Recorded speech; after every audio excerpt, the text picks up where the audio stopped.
Yes.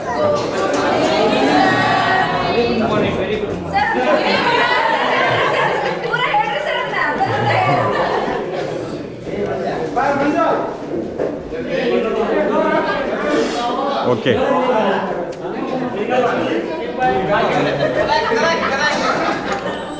Silent please.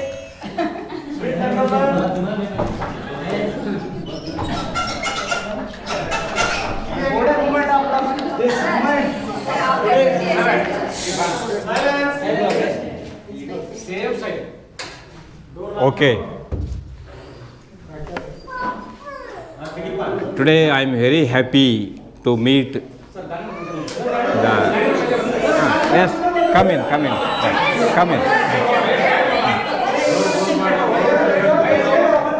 Why are you late? Late up. Come, okay. Go.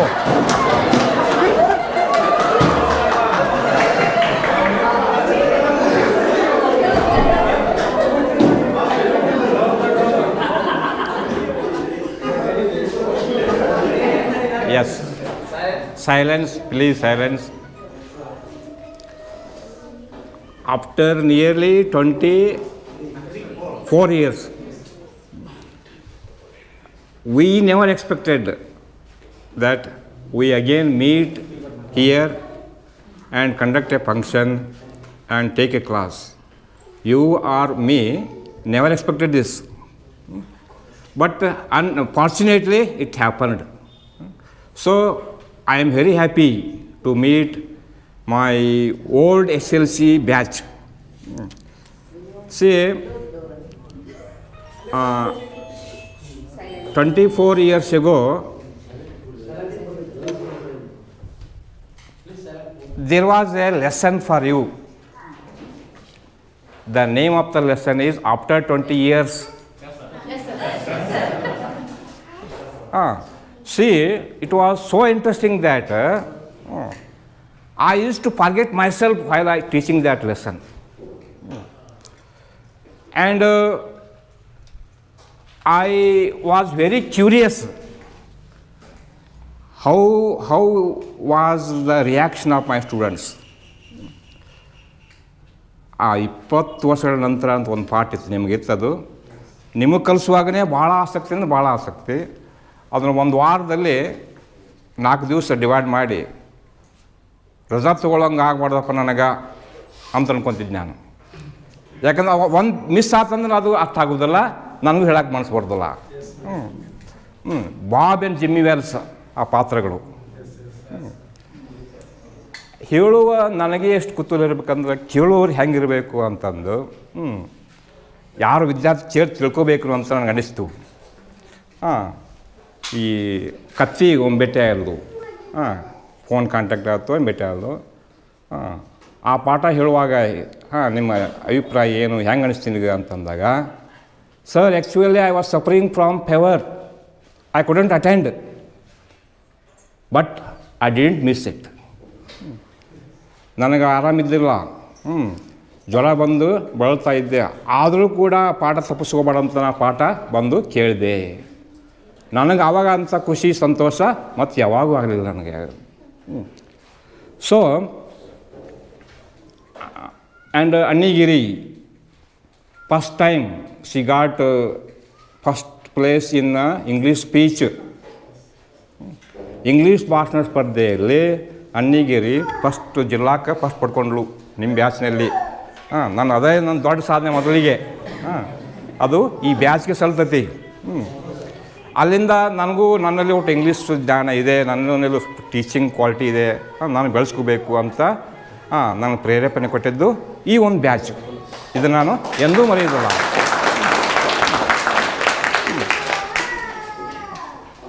96, 97ರಲ್ಲಿ just I was improving. ನಾನು 96, 97ರಲ್ಲಿ improve ಆಗ್ತಿದ್ದೆ. ಹಾಗೆ ನಿಮ್ಮ batch ಬಂದಾಗ ಭಾರಿ climax ಇತ್ತು. ಮತ್ತು all the students were wise. ಭಾಳಷ್ಟು ವಿದ್ಯಾರ್ಥಿಗಳು ಜಾಣರಿದ್ದರು. ಈಗ ಏನಾಗ್ಬಿಟ್ಟಿದೆ ಅಂದರೆ, ಈಗ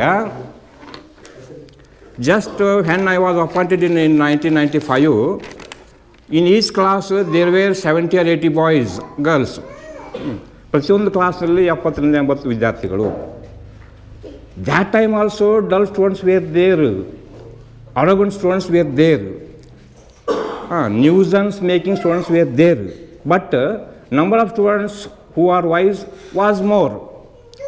ಅವಾಗ ಕೂಡ ಈ ಕುಚೇಷ್ಟೆ ಮಾಡುವಂಥ ವಿದ್ಯಾರ್ಥಿಗಳು, ಉಡಾತನ ಮಾಡುವಂಥ ವಿದ್ಯಾರ್ಥಿಗಳು ಇದ್ದರು. ಆದರೆ ಜಾಣ ವಿದ್ಯಾರ್ಥಿಗಳು ಅಂತಿರೋ ಅವರಿಗೆ ಸ್ವಲ್ಪ ಸುಸಂಸ್ಕೃತ ವಿದ್ಯಾರ್ಥಿಗಳು ಅಂತಿರೋ ಅವ್ರ ಸಂಖ್ಯೆ ಭಾಳ ಇತ್ತು. ಹೀಗಾಗಿ ಅವ್ರ ಆಟ ಏನು ನಡೀತಾ ಇದ್ದಿಲ್ಲ. Class was always silent. Class ಆವಾಗ ಭಾಳ ಸೈಲೆಂಟ್ ಆಗಿರೋದು. ಇನ್ನೂ ನಾವು ಕಲಿಸ್ಬೇಕು ಅನ್ನುವಂಥ ಒಂದು ಆಸೆ ನಮಗೆ ಬರ್ತಾಯಿತ್ತು. ಆದ್ದರಿಂದ ಈಗೇನಾಗ್ಬಿಟ್ಟಿದೆ, ಇಟ್ ವಾಸ್ ಅಪೋಸಿಟ್.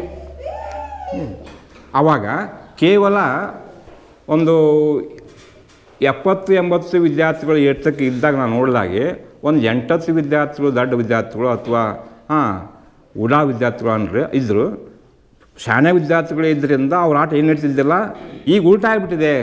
ಅಂದರೆ 8-9 ವಿದ್ಯಾರ್ಥಿಗಳು ಅಷ್ಟೇ ಜಾನ್ ಹುಡ್ರು, ಉಳಿದೆಲ್ಲ ಹುಡ್ರು ಸ್ವಲ್ಪ ಬಿಲೋ ಎವರೇಜ್ ಹುಡ್ರೆ ಅವರು. Main problem is they don't know how to sit in the class, how to respect the students, how to respect the teacher. ಕ್ಲಾಸ್ನ ಹೇಗೆ ಕುಂದಿರಬೇಕು, ಶಿಕ್ಷಕರು ಹೇಗೆ ಗೌರವ ಕೊಡಬೇಕು, ನಥಿಂಗ್ ಏನೂ ಗೊತ್ತೇ ಇಲ್ಲ. ಇಡೀ ಪೀರಿಯಡ್ ನಮ್ಗೆ ಅವ್ರನ್ನ ಸುಮ್ಮನೆ ಕುಂದಿರ್ಸೋಕೆ ಹೋಗುತ್ತೆ. So what horrible thing I experienced. ಆಗ 95ಇಂದ 2005 ತನಕ 10 ವರ್ಷ ಕಲಿಸಿದ್ದು, ಆ ಮನೆಯಲ್ಲಿ ಕಲಿಸೋದು ನನಗೆ ಭಾಳ ತೊಂದರೆ ಆಗತ್ತೆ ಬಿಡತ್ತೆ, ಭಾಳ ಸಮಸ್ಯೆ ಆಗತ್ತೆ ಬಿಡುತ್ತೆ ನನಗೆ. ಅವಾಗ ಹೆಂಗೆ ವಿದ್ಯಾರ್ಥಿಗಳಿದ್ದರು, ಈಗ ಹೆಂಗಿದ್ದಾರೆ ಅಂತಂದು. So I remember many batches, not only you, many batches were there. I learn from you. ನಿಮ್ಮಿಂದ ನಾನು ಭಾಳ ಕಲ್ಕೊಂಡಿದ್ದೇನೆ. ನಾ ಕಲಿಸಿದ್ದಕ್ಕಿಂತ ನಿಮ್ಮಿಂದ ನಾನು ಭಾಳ ಕಲ್ಕೊಂಡೇನೆ ಅಂತ ನಾನು ಹೇಳೋಕ್ಕೆ ಇಷ್ಟಪಡ್ತೀನಿ. Because it is a student who makes the teacher wise. if the student doesn't, if the student don't make any questions, if the student don't make questions, and teacher will not be also alert, next time he will come without any preparation. ವಿದ್ಯಾರ್ಥಿಗಳು ಏನೇ ಪ್ರಶ್ನೆ ಮಾಡದೇ ಇದ್ದರೆ ಶಿಕ್ಷಕ alert ಆಗೋದೇ ಇಲ್ಲವ, preparation ಆಗಲಾರ್ದೆ ಬರ್ತಾನವ. ನೀವು ಪ್ರಶ್ನೆ ಕೇಳ್ಕೊಂತ ಹೋದ್ರೆ ವಿದ್ಯಾರ್ಥಿಗಳಿಗೆ ಪ್ರಶ್ನೆ ಕೇಳ್ತಾರೆ, ನಾವು ಓದ್ಕೊಂಡು ಹೋಗಬೇಕು, ಅವ್ರ ಮುಂದೆ ಅಸಹ್ಯ ಆಗಬಾರ್ದು ಅಂತಂದು ನಾವು ತಯಾರಾಗೇ ಹೋಗ್ತೀವಿ. ಅಂಥ ವಿದ್ಯಾರ್ಥಿಗಳು ಸುಮಾರು 10 ವರ್ಷ ಸಿಕ್ಕರು ನನಗೆ. ಆದ್ದರಿಂದ ಅವರೇ ನಮ್ಮನ್ನು ತಯಾರು ಮಾಡಿದಂಥವ್ರು, ನಾನು ತಯಾರಾಗಿಲ್ಲ, ಅವರೇ ತಯಾರು ಮಾಡಿದಂಥವ್ರು ಅಂತ ಹೇಳಕ್ಕೆ ನಾವು ಭಾಳ ಸಂತೋಷ ಆಗುತ್ತೆ. ಹಾಗೇ ಬಂದಾಗ 95ದಲ್ಲಿ ಈ ಬಿಲ್ಡಿಂಗ್ ನೋಡಲಾಗಿ ಇಂಥ ಒಂದು ಕಟ್ಟಡ, ಸುಂದರವಾದ ಕಟ್ಟಡ, ಗ್ರಾಮೀಣ ಪ್ರದೇಶದಲ್ಲಿ ಅಂಥ ಕಟ್ಟಡ ನೋಡೋಕ್ಕೆ ಸಿಗ್ತಿದ್ದೇನಲ್ಲ ಆವಾಗ, ಈಗೂ ಸಿಗೋದು ಕಷ್ಟ ಇದೆ. ಗ್ರಾಮೀಣ ಪ್ರದೇಶದಲ್ಲಿ ಇಂಥ ಒಂದು ಭವ್ಯವಾದಂಥ ಸುಂದರವಾದಂಥ ಕಟ್ಟಡ, ಅದು ತಕ್ಕಂಗೆ ವಿದ್ಯಾರ್ಥಿಗಳು ಕೂಡ ಅಷ್ಟೇ ಜನರು. 1 ನಂಬರ್ ಸಾಲಿಂದ ಬರ್ತಂಥ ಎಲ್ಲ ವಿದ್ಯಾರ್ಥಿಗಳು ಆಲ್ಮೋಸ್ಟ್ ಎಲ್ಲ ಸ್ಟ್ಯಾಂಡ್ರು. ಗೋಂಜಿ ಸರ್ ಅಂತಿದ್ರು ನೋಡುವಾಗ. ಭಾಳ ಸ್ಟ್ಯಾಂಡರ್ಡ್ ವಿದ್ಯಾರ್ಥಿಗಳು ಬರ್ತಾಯಿದ್ರು ನಮಗೆ, ಬಂಗಾರ ಸಾಲಿಂದ ಬರ್ತಾಯಿದ್ರು. ಹೀಗಾಗಿ ಅವರಿಂದ ನಾನು ಕಲಿಸಿದ್ದು ಭಾಳ ಇದೆ ಅಂತ ಹೇಳಿಕ್ಕೆ ನಾನು ಇಷ್ಟಪಡ್ತಾ ಇದ್ದೀನಿ. ಗುರುವಂದನಕ್ಕೆ ಭಾಷಣ ತಯಾರು ಮಾಡ್ಕೊಂಬಂದಿದ್ದು ನಾನು, ಆದರೂ ಕೂಡ ನನಗೆ ಅವಕಾಶ ಸಿಗಲಿಲ್ಲ.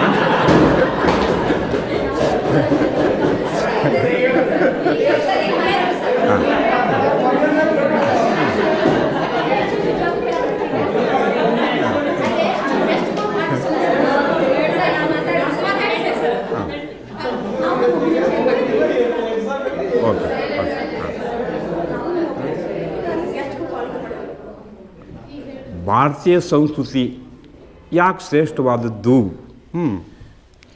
ಮತ್ತು ಭಾರತೀಯರು ಎಂಥವರು, ಭಾರತ ಅಂದರೆ ಏನು, ಯಾಕಂದರೆ ನಾವು ಗುರುವಿಗೆ ಸ್ಥಾನ, ಜ್ಞಾನಕ್ಕೆ ಸ್ಥಾನ ನಮ್ಮ ದೇಶದಲ್ಲಿ ಭಾಳ ಇದೆ. ಭಾರತ ಅನ್ನುವಂಥ ಒಂದು ಶಬ್ದವನ್ನೇ ನಾವು ಎನಲೈಸ್ ಮಾಡಲಾಗೆ, ಬಾ ಅಂದರೆ ಬೆಳಕು, ರಥ ತಲೆನಾಗಿರು, ಜ್ಞಾನವನ್ನು ಸೃಷ್ಟಿ ಮಾಡೋದರಲ್ಲಿ, ಜ್ಞಾನವನ್ನು ಪ್ರೀತಿಸುವವರಲ್ಲಿ ಪ್ರೀತಿಸುವವರು ಅಂತ ಅರ್ಥ ಬರ್ತದೆ. ಭಾರತೀಯರು ಅಂದರೆ ಜ್ಞಾನವನ್ನು ಪ್ರೀತಿಸುವವರು ಅಂತ ಅರ್ಥ. ಯಾಕೆ ಇಂಥ ಒಂದು ಇದೆ ಅಂದರೆ ನಮ್ಮ ಎಲ್ಲ ಧಾರ್ಮಿಕ ಗ್ರಂಥಗಳನ್ನು ಓದಲಾಗಿ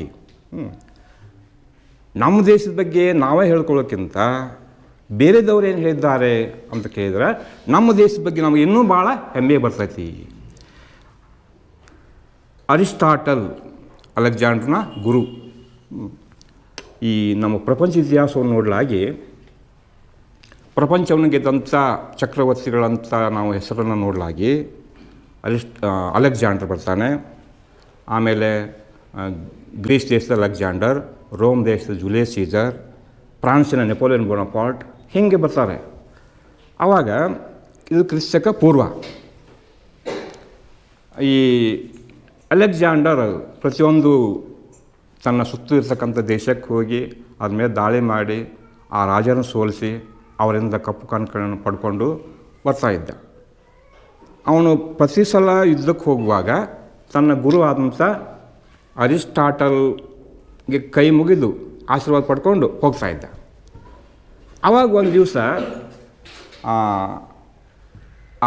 ಆ ಗುರುವಿನ ಆಶೀರ್ವಾದ ಪಡ್ಕೊಂಡು ಹೋಗಬೇಕನ್ನೋ ಯುದ್ಧಕ್ಕೆ ಅನ್ನುವಂಥ ಅಷ್ಟರಲ್ಲೇ ಇವತ್ತು ಯಾವ ದೇಶದ ಕಡೆ ಹೋಗ್ತಾ ಇದ್ದೀರಿ ನೀವು ಅಂತ ಅರಿಸ್ಟಾಟಲ್ ಅಲೆಕ್ಸಾಂಡರ್ ಕೇಳ್ತಾನೆ.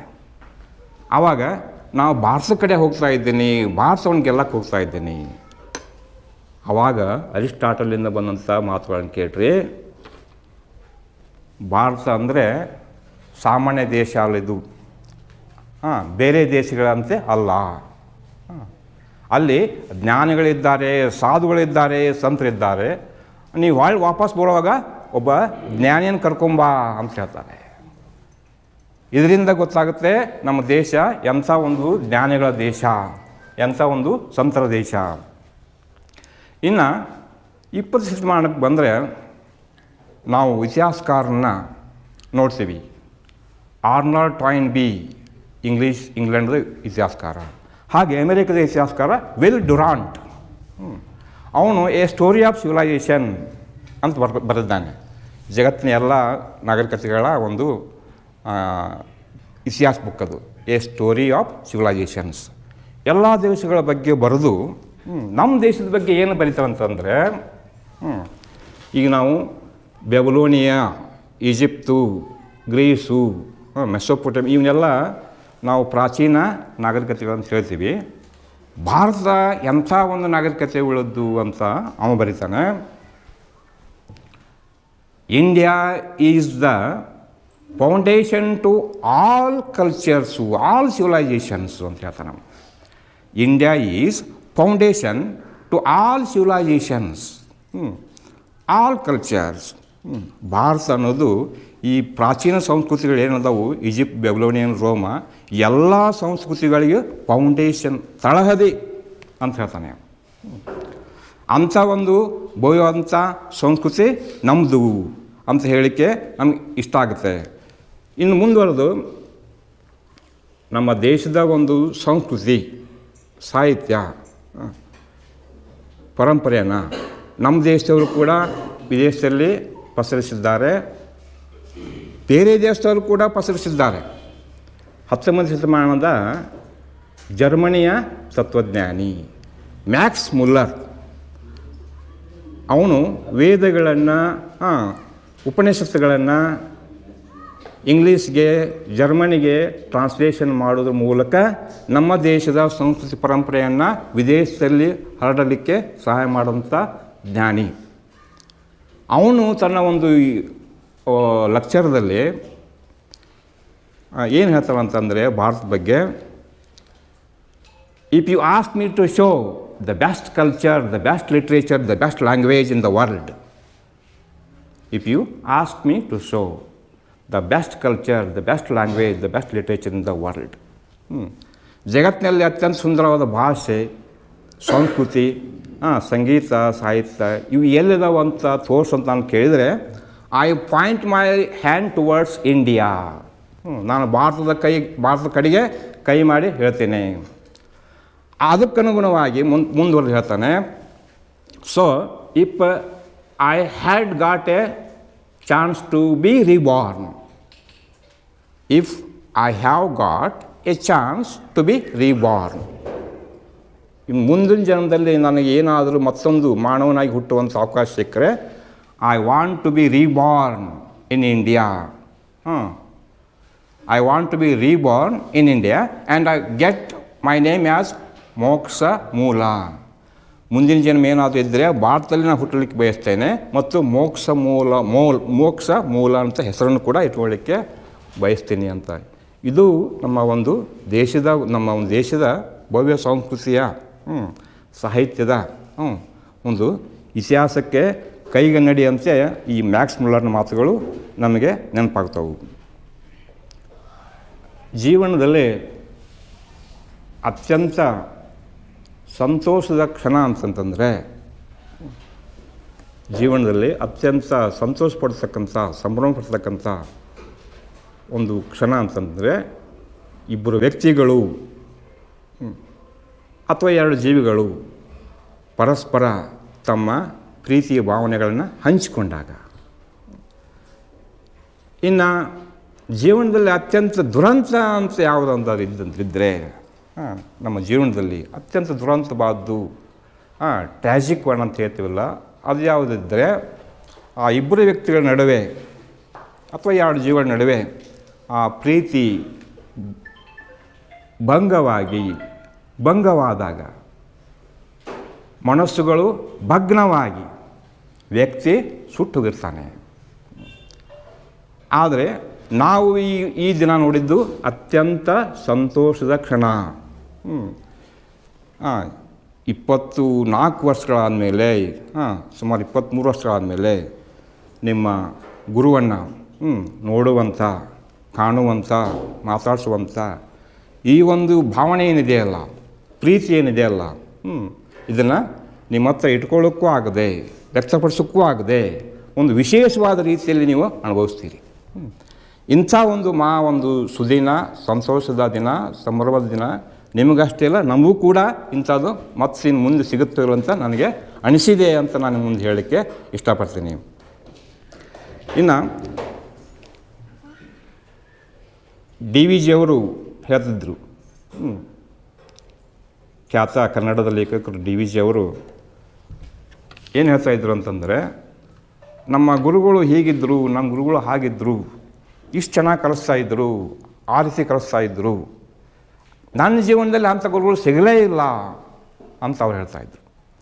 ಆದರೆ ಈ ದಿನ ನೀವು ಮಾಡಿದಂಥ ಎಲ್ಲ ಒಂದು ಗೌರವಯುತವಂಥ ಸತ್ಕಾರವನ್ನು, ಸನ್ಮಾನವನ್ನು, ಪ್ರೀತಿ ಅಭಿಮಾನವನ್ನು ನೋಡಲಾಗಿ ಡಿ.ವಿ. ಜಿಯವರಿಗೆ ಸಿಗಲಾರ್ದಂಥ ಒಂದು ಗುರುಪ್ರೇಮ, ಗುರುವಿನ ಆಶೀರ್ವಾದ, ಗುರುವಿನ ಅಭಿಮಾನ ನಿಮಗೆ 10 ಪಟ್ಟು ಸಿಕ್ಕಿದೆ ಅಂತ ನಾನು ಅನ್ಕೊತೀನಿ.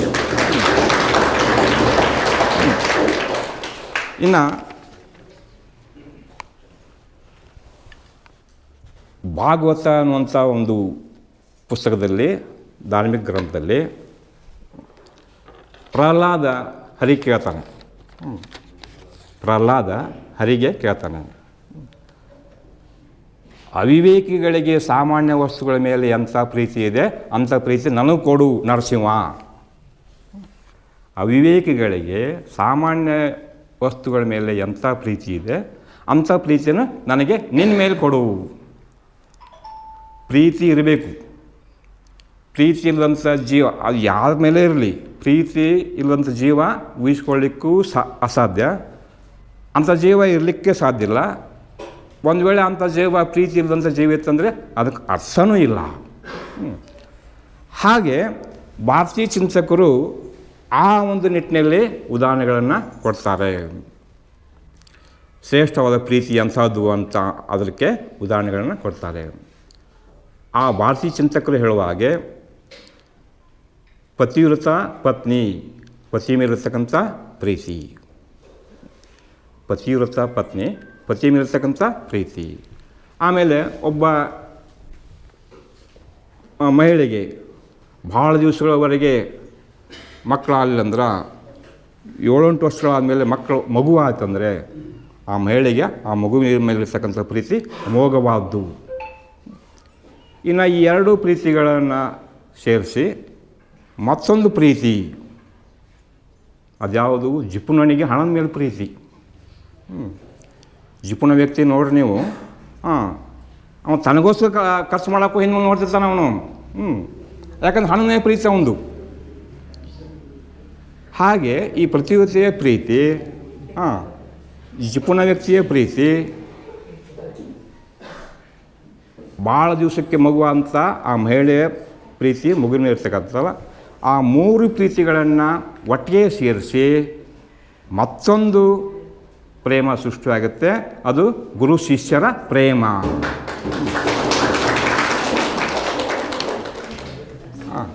ಇಂಡಿಯಾ ಇದನ್ನು ಭಾಳ ದಿವಸಗಳ ಹಿಂದೆ ರಿಕಗ್ನೈಸ್ ಮಾಡ್ತು.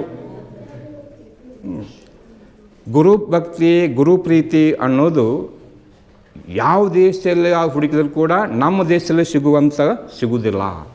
ಒಂದು ವೇಳೆ ಬೇರೆ ದೇಶದಲ್ಲಿ ಇದ್ದರೂ ಕೂಡ ಅದು ಇಲ್ಲಿಂದ ಎಕ್ಸ್ಪೋರ್ಟ್ ಆಗಿದ್ದೇ ಅದು. ಹಾಗೆ ಗುರುವಿನ ಒಂದು ಗೌರವ, ಗುರುವಿನ ಸ್ಥಾನ ಬಹಳ ದೊಡ್ಡದಾಗದ್ದು ಮತ್ತು ಅದು ನಮ್ಮ ಪ್ರಾಚೀನ ಸಂಸ್ಕೃತಿಯಲ್ಲೇ ಬಂದಂಥ ಒಂದು ಸಂಪ್ರದಾಯ. ಇನ್ನು ಈ ಗುರುವಿನ ಒಂದು ಪ್ರೀತಿ ಈ ಜಗತ್ತಿನಲ್ಲಿ ಯಾರ್ಯಾರು ಶ್ರೇಷ್ಠ ವ್ಯಕ್ತಿಗಳು ಅಣಿಸ್ಕೊಂಡಿದ್ದಾರೆ ಅವರಿಗೆಲ್ಲ ಸಿಕ್ಕಿದೆ. ಆ ಒಂದು ಗುರುವಿನ ಆಶೀರ್ವಾದದಿಂದಲೇ ಅವರು ದೊಡ್ಡವರಾಗಿದ್ದಾರೆ. ಈಗ ಸ್ವಾಮಿ ವಿವೇಕಾನಂದರು, ಅವರ ಗುರು ರಾಮಕೃಷ್ಣ ಪರಮಹಂಸರು. ವಿವೇಕಾನಂದರ ತಂದೆ ಲಾಯರು, ದೊಡ್ಡ ಶ್ರೀಮಂತರು, ದಿನಕ್ಕೆ ₹1000 ಖರ್ಚು ಮಾಡುವಂಥವ್ರು. But after the death of his father it was very difficult for Swami Vivekananda to lead the family. ಅವ್ರ ತಂದೆ ತೀರ್ಕೊಂಡಾದ್ಮೇಲೆ ಅವರಿಗೆ ಕುಟುಂಬ ನಡೆಸೋದೇ ಭಾಳ ಕಷ್ಟ ಆಯಿತು. ದಿನಕ್ಕೆ ₹1000 ಖರ್ಚು ಮಾಡ್ತಿದ್ದಂಥವ್ರು ತಿಂಗಳಿಗೆ ₹50 ಖರ್ಚು ಮಾಡೋದು ಕೂಡ ಭಾಳ ಕಷ್ಟ ಅನಿಸ್ತು. ಈ ಸ್ಥಿತಿಯನ್ನು ನೋಡಿದಂಥ ಅವ್ರ ಗುರು ರಾಮಕೃಷ್ಣ ಪರಮಹಂಸರು ಅವರ ಆಶ್ರಮಕ್ಕೆ ಬರ್ತಕ್ಕಂಥ ಶ್ರೀಮಂತರಿಗೆ ಹೇಳ್ತಾ ಇದ್ದರು ಅವರು, ನರೇಂದ್ರನ ಸ್ಥಿತಿ ಭಾಳ ಗಂಭೀರ ಆಗಿದೆ, ನೀವು ಹೆಲ್ಪ್ ಮಾಡಿರಪ್ಪ ಅವನಿಗೆ, ಅವನ ಕುಟುಂಬ ಭಾಳ ಕಷ್ಟದಲ್ಲಿದೆ, ನೀವು ಸಹಾಯ ಮಾಡಿರಿ ಅವನಿಗೆ ಅಂತ ಹೇಳ್ತಾಯಿದ್ರು. ಅವರು ಸಹಾಯ ಮಾಡಿದ್ರೆ ಬಿಟ್ಟರು. ಅವರೆಲ್ಲ ಹೋದ್ಮೇಲೆ ನರೇಂದ್ರ ಅವರನ್ನು, ರಾಮಕೃಷ್ಣ ಅವ್ರನ್ನ ತರಾಟೆಗೆ ತೆಗೆದುಕೊತಾನೆ.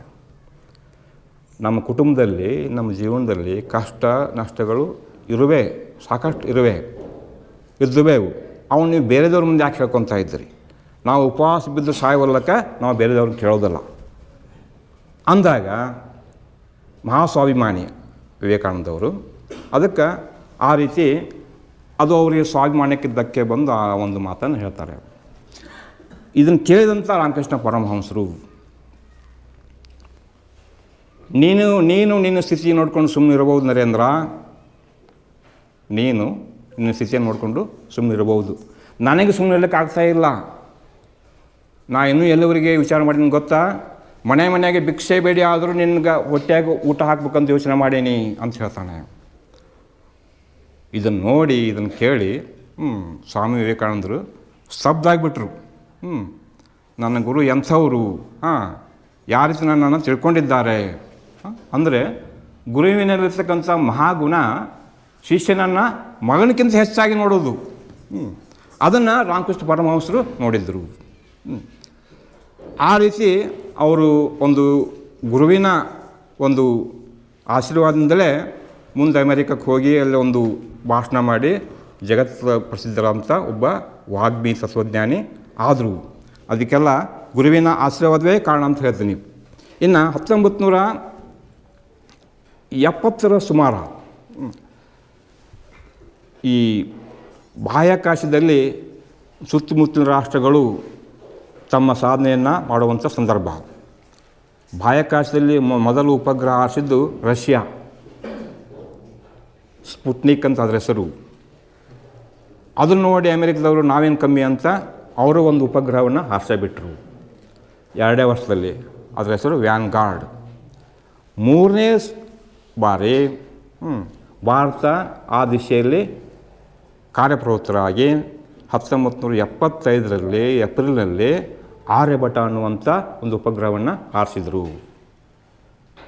ಇದಕ್ಕೆಲ್ಲ ಕಾರಣೀಭೂತರಾದಂಥ ಆಗಿನ ವಿಜ್ಞಾನಿ ಇಸ್ರೋ ಅಧ್ಯಕ್ಷರು ಯು ಆರ್ ರಾವ್ ಅವ್ರನ್ನ ಪತ್ರಕರ್ತರು ಸಂದರ್ಶನ ಮಾಡಿದರು. ಇಷ್ಟೊಂದು ಯಶಸ್ವಿಯಾಗಿ ಈ ಉಪಗ್ರಹವನ್ನು ಮೊಟ್ಟ ಮೊದಲಿಗೆ ಉಡಾಯಿಸಿದ್ರಲ್ಲ, ಅದರ ಹಿಂದಿರ್ತಕ್ಕಂಥ ರಹಸ್ಯ ಏನು? ಆವಾಗ ಯು ಆರ್ ರಾವ್ ಅವರ ಬಾಯಿಂದ ಬಂದಂಥ ಮಾತುಗಳನ್ನು ಕೇಳಿದ್ರೆ, ನನಗೆ ಮಂಗಳೂರಿನಲ್ಲಿ 9ನೇ ಕ್ಲಾಸ್ ಕಲಿಸುವ ಫಿಸಿಕ್ಸ್ ಕಲಿಸುವಂಥ ಶೆನಾಯಿ ಮಾಸ್ಟ್ರ್ ಇದ್ದರು. ಅವರು ಯಾವಾಗ ನಾನು ಮಂಗಳೂರಿನಲ್ಲಿ 9th ಕ್ಲಾಸ್ನಲ್ಲಿ ಫಿಸಿಕ್ಸ್ ಪಾಠ ಮಾಡ್ತಿದ್ದರು, ಆವಾಗಲೇ ಆ ಯೋಜನೆ ತಯಾರಾಗಿಬಿಡ್ತು. ಈ ಎಲ್ಲ ಯಶಸ್ಸು ಅವರಿಗೆ ಹೋಗಬೇಕಾಗಿದ್ದು. ಯು ಆರ್ ರಾವ್ ಅವರ ಬಾಯಿಂದ ಬಂದಂಥ ಮಾತುಗಳನ್ನು ಕೇಳ್ರಿ. The real pioneer who launched Aryabhata was not me, it is Shenoy master. ಅವ್ರ ಬಾಯಿಂದ ಬಂದಂಥ ಮಾತುಗಳು. The real pioneer who launched Aryabhata first time, it is not me, it is Shenoy master. So all credit goes to Shenoy master. ಇದರ ಮೂಲ ಪುರುಷರು, ಮೂಲ ಒಂದು ಕಾರಣ ಶೆನಾಯಿ ಮಾಸ್ಟ್ರು. ಯಾವಾಗ ಅವರು ಭೌತಶಾಸ್ತ್ರ ಪಾಠ ಹೇಳಿದ್ರು ಆವಾಗಲೇ ಆ ಪ್ರಾಜೆಕ್ಟ್ ತಯಾರಾಯಿತು. ಹೀಗೆ ತಮ್ಮೆಲ್ಲ ಒಂದು ಶ್ರೇಯಸ್ಸನ್ನು, ಸಾಧನೆಯನ್ನು ಗುರುವಿನ ಒಂದು ಪಾದಕ್ಕೆ ಇಟ್ಟರು. ಅವರಿಂದ ನಾನು ಆ ಒಂದು ಸಾಧನೆಯನ್ನು ಮಾಡಲಿಕ್ಕೆ ಸಾಧ್ಯ ಆಯಿತು ಅಂತ. ಈ ರೀತಿ ಜಗತ್ತಿನಲ್ಲಿ ಯಾರ್ಯಾರು ಶ್ರೇಷ್ಠ ವ್ಯಕ್ತಿಗಳಾಗಿದ್ದಾರೆ ಅವರಿಗೆಲ್ಲ ಒಂದು ಗುರುವಿನ ಒಂದು ಆಶೀರ್ವಾದ ಇದ್ದರಿಂದಲೇ ಆ ರೀತಿ ಅವರು ಮೇಲಕ್ಕೆ ಬರಲಿಕ್ಕೆ ಸಹಾಯ ಆಯಿತು. ಇನ್ನು ಶಿಕ್ಷಣ ಅನ್ನೋದು ಮಾತಾಡ್ತಾ ಒಬ್ಬರು ಹೇಳಿದರು, it is a second birth. Before education we were different, after education we become different. Real education if you get. ಶಿಕ್ಷಣಕ್ಕಿಂತ ಮೊದಲು ನಾವು ಬೇರೆ ಇರ್ತೀವಿ, ನಿಜವಾದ ಶಿಕ್ಷಣ ಪಡ್ಕೊಂಡ ಮೇಲೆ ನಾವು ಬೇರೆನೇ ಆಗ್ತೀವಿ. ಆ ಹಿನ್ನೆಲೆಯಲ್ಲಿ ಸ್ವಾಮಿ ವಿವೇಕಾನಂದರು ಏನು ಹೇಳ್ತಾರಂದರೆ, education is magic. Education is magic. ಶಿಕ್ಷಣ ಅನ್ನೋದು ಒಂದು ಮಂತ್ರವಿದ್ಯೆ ಇದ್ದ ಹಾಗೆ. And who is a magician? The teacher himself is a magician. Who is a magician? The teacher himself and none else. ಆ ಶಿಕ್ಷಕನೇ ಮಂತ್ರವಾದಿ. ಹೇಗೆ the education works as a magic. See, in the world the cruelest persons are Ratnakara and Angulimala.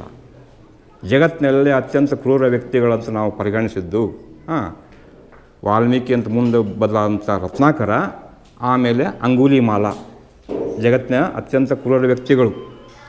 So ಈ ಅಂಗುಲಿಮಾಲನ ಬದಲಾಯಿಸಿದ್ದು ಬುದ್ಧ. ಈ ರತ್ನಾಕರನನ್ನು ಬದಲಾಯಿಸಿದ್ದು ನಾರದರು. ಹೀಗೆ ಗುರು ಒಂದು ಮಾಂತ್ರಿಕ ಶಕ್ತಿಯಾಗಿ ಕೆಲಸ ಮಾಡ್ತಾನೆ ಅನ್ನಲಿಕ್ಕೆ ಇದೊಂದು ಉದಾಹರಣೆ. ಇನ್ನು ಡಾಕ್ಟರ್ ಎಸ್ ರಾಧಾಕೃಷ್ಣನ್ ಅವರ ಹೆಸರನ್ನು ನಾವು ಕೇಳಿದ್ದೀವಿ. ಅವರು ಮೈಸೂರು ಮಹಾರಾಜ ಕಾಲೇಜಿಂದ ಮೈಸೂರು ರೈಲ್ವೆ ಸ್ಟೇಷನ್ವರೆಗೆ ಈ ಒಂದು ಅವರನ್ನು ಕುದುರೆ ಗಾಡಿ ಮೇಲೆ ಕುಂದಿರಿಸಿ ಅದು ಸಾರೋಟವನ್ನು, ಕುದುರೆ ಸಾರೋಟವನ್ನು ಹೂಗಳಿಂದ ಸಿಂಗರಿಸಿ ವಿದ್ಯಾರ್ಥಿಗಳ ಹೇಳ್ಕೊಂಡು ಹೋದರು ಅಲ್ಲಿ ತನಕ. ಆವಾಗ ಅದಾಗಿ ಒಂದು ಎಷ್ಟು ವರ್ಷ ಆದಮೇಲೆ ಏನು ಮೂರ್ತಿರಾವ್ ಕನ್ನಡ ಲೇಖಕರು, ಅವರಿಗೆ ಕೇಂದ್ರ ಸಾಹಿತ್ಯ ಅಕಾಡೆಮಿ ಪ್ರಶಸ್ತಿ ಬಂದಿತ್ತು. ಅವರು ಅಲ್ಲಿ ದೆಹಲಿಯಲ್ಲಿ ಆ ಪ್ರಶಸ್ತಿಯನ್ನು ಆಗಿನ ಅಧ್ಯಕ್ಷರಿಂದ ತೆಗೆದುಕೊಳ್ಳುವಂಥ ಸಂಪ್ರದಾಯ ಈಗ ಕೂಡ ನಡೆದು ಬಂದಿದೆ. ಆವಾಗ ನೀವು ಹೇಗೆ ಸಾಲು ಹಿಡಿದು ಫೋಟೋ ತೆಗೆಸಲಿಕ್ಕೆ ಎಲ್ಲ ಟೀಚರ್ಸ್ ಸಾಲು ಹಿಡಿದು ಕುಂದಿರ್ಸಿದ್ರಿ, ನೀವು ನಿಂತ್ಕೊಂಡ್ರಿ, ಆ ರೀತಿ ಅಲ್ಲಿ ಕೂಡ ಸಾಲು ಹಿಡಿದು ಟೀಚರ್ಸ್ ಕುಂದಿರಿಸಿ ವಿದ್ಯಾರ್ಥಿಗಳು ಕುಂದಿರಿಸಿ ಫೋಟೋ ತೆಗೆಯುವಂಥ ಸಂದರ್ಭ. ಈ ಸಾಹಿತ್ಯ ಅಕಾಡೆಮಿ ಪ್ರಶಸ್ತಿಯನ್ನು ಆಗಿನ ಅಧ್ಯಕ್ಷರಾದಂಥ ಎಸ್ ರಾಧಾಕೃಷ್ಣ ಅವರ ಕೈಯಿಂದ ಸ್ವೀಕರಿಸ್ಕೊಂಡು ಏನು ಮೂರ್ತಿರಾವ್ ಅವರು ಫೋಟೋ ತೆಗೆಸ್ಕೊಂಡ್ರು. ಫೋಟೋ ತೆಗೆಸ್ಕೊಂಡ ಮೇಲೆ ಒಬ್ಬೊಬ್ಬರ ಆ ಒಂದು ಸ್ಥಾನವನ್ನು ಬಿಟ್ಟು ಹೋದರು. ಈ ಡಾಕ್ಟರ್ ರಾಧಾಕೃಷ್ಣ ಅವರು ಇನ್ನು ಕುರ್ಚಿ ಮೇಲೆ ಕೂತ್ಕೊಂಡಿದ್ದಾರೆ. ಅವ್ರ ಕಾಲು ಕೆಳಗೆ ಏನು ಮೂರ್ತಿರಾವ್ ಕೂತ್ಕೊಂಡಿದ್ದಾರೆ. ಆಗ ಕೂತ್ಕೊಂಡಾಗ ಎಲ್ಲರೂ ಹೋದ್ಮೇಲೆ ರಾಧಾಕೃಷ್ಣವರು ಏನು ಮೂರ್ತಿರಾವ್ ಅವ್ರನ್ನ ವಿದ್ಯಾರ್ಥಿಯಾಗಿದ್ದು ಯಾವ ರೀತಿ ಪ್ರೀತಿಯಿಂದ ಅವ್ರು ತಲೆ ನೆವರಿಸಿ ಮಾತಾಡ್ತಾ ಹೇಳ್ತಾರೆ, ಮಿಸ್ಟರ್ ಮೂರ್ತಿ, ನೀವು ಆವಾಗ ನಾನು ಬೀಳ್ಕೊಡುಗೆ ಕೊಟ್ಟಿರಲು, ಆಗ ಕೊಟ್ಟಂಥ ಬೀಳ್ಕೊಡುಗೆ ನಾನು ಆ ಸಂತೋಷ ಆವಾಗೇನು ಅನುಭವಿಸಿದ ಸಂತೋಷವನ್ನು, ಆನಂದವನ್ನು, ಆ ಒಂದು ಸಂಭ್ರಮವನ್ನು ಏನು ಆಚರಿಸಿದೆ, ಆ ಒಂದು ಸಂತೋಷವನ್ನು, ಆನಂದವನ್ನು ನಾನು ಇಂಡಿಯಾದ ಪ್ರೆಸಿಡೆಂಟ್ ಆದಾಗೂ ಆಗಲಿಲ್ಲ, ನಾನು ಆದಾಗೂ ಅನುಭವಿಸ್ಲಿಕ್ಕೆ ಆಗಲಿಲ್ಲ ನನಗೆ. ಹಾಗೆ ಇಲ್ಲಿ ಕೂಡ ಅಂಥ ಒಂದು ಸಂತೋಷ ಸಂಭ್ರಮವನ್ನು ನಾನು ಅನುಭವಿಸಿದ್ದೇನೆ. ಈ ಡಾಕ್ಟರ್ ರಾಧಾಕೃಷ್ಣ ಅವ್ರಿಗಿಂತ ಹೆಚ್ಚಿನ ಒಂದು ಸಂತೋಷ ಸಂಭ್ರಮವನ್ನು ನಾನು ನಿಮ್ಮ ಒಂದು ಗೌರವದಿಂದ, ಒಂದು ಪ್ರೀತಿಯಿಂದ ಅನುಭವಿಸಿದ್ದೇನೆ ಅಂತ ಹೇಳ್ತಾ ನನಗೆ ಮಾತನಾಡಲಿಕ್ಕೆ ಅವಕಾಶ ಕೊಟ್ಟಂಥ ಎಲ್ಲರಿಗೂ ನಾನು ಎರಡು ಮಾತುಗಳನ್ನು ಮುಗಿಸುತ್ತೇನೆ.